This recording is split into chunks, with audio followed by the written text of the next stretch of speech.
Welcome to Teaching Truth. In the movie Indiana Jones and the Last Crusade, Indiana, who is played by Harrison Ford, has to pass 3 supreme tests to reach the Holy Grail to save his father, Dr. Jones, played by Sean Connery, who is dying.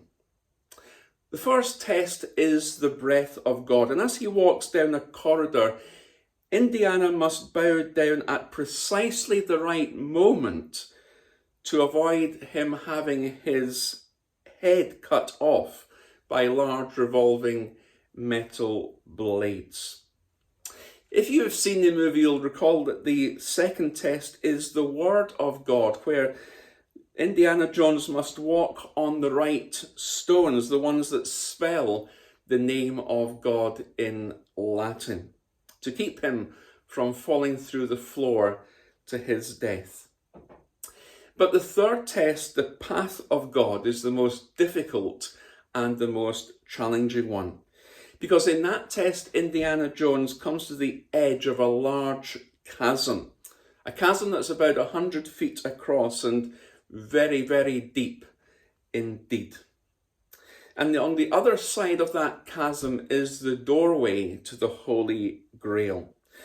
And the instructions that Indiana Jones has been given say this, that only in the leap from the lion's head will he prove his worth.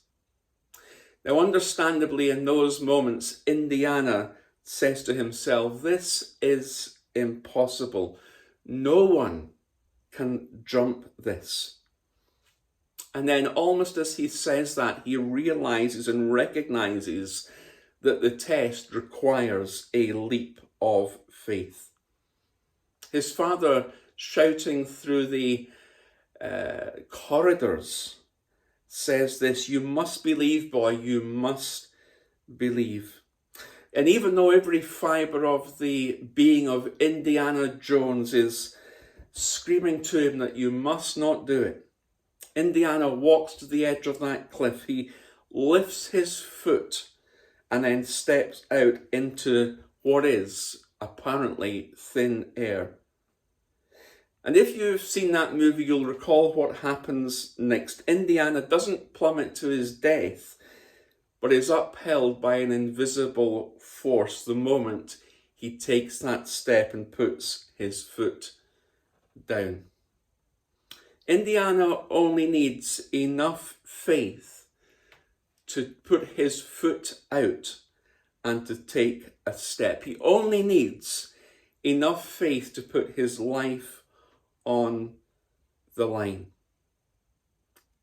For Indiana, it's a matter of his will, not so much his emotion. He has to take that first step. But if he doesn't take that first step, he will never know.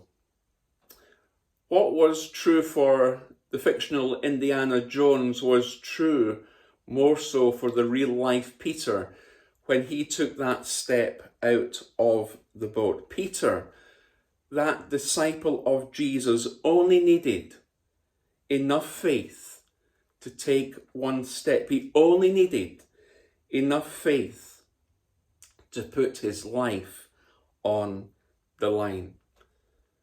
It wasn't so much a matter of his emotions, because if he'd looked at the wind and the waves, he would have thought, this is not a good idea. No way am I getting out of this boat. It was a matter of his will, because Jesus commanded him to step out of the boat and to walk towards him. Every journey begins with the first step.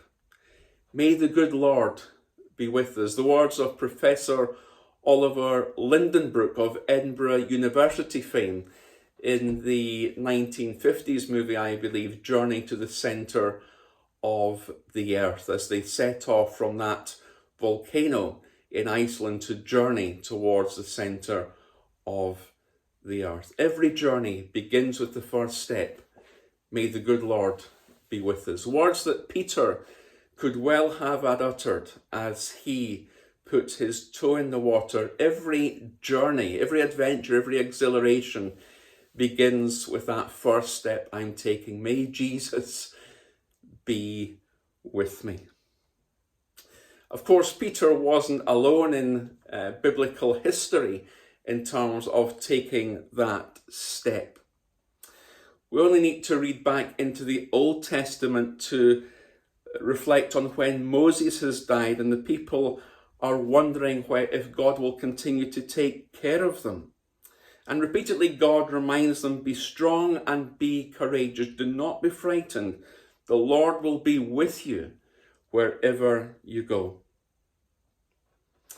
And when it's time for the Israelites to cross the River Jordan, God promises to make a way for them.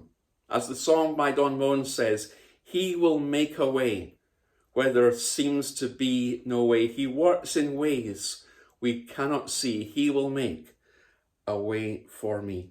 The Israelites can trust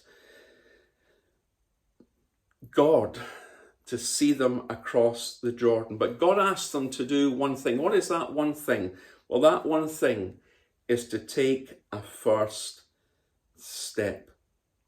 That first step when the waters are flowing. And that first step was that step of faith.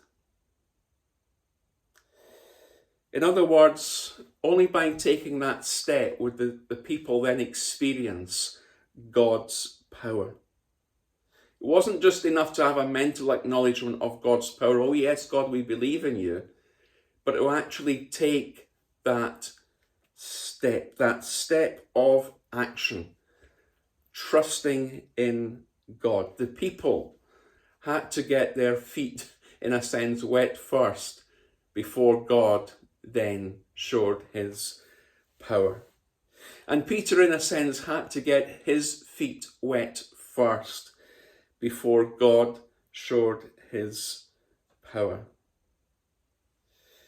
You see, if we want to walk on water spiritually, if we want to experience the exhilaration and the adventure of being where Jesus is and encountering what he is doing, then we have to be willing to get our feet wet first. We cannot have that adventure and keep our feet dry. It's impossible.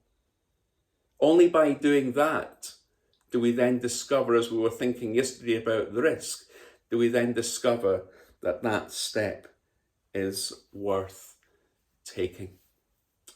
Today, do I need to get our feet wet first?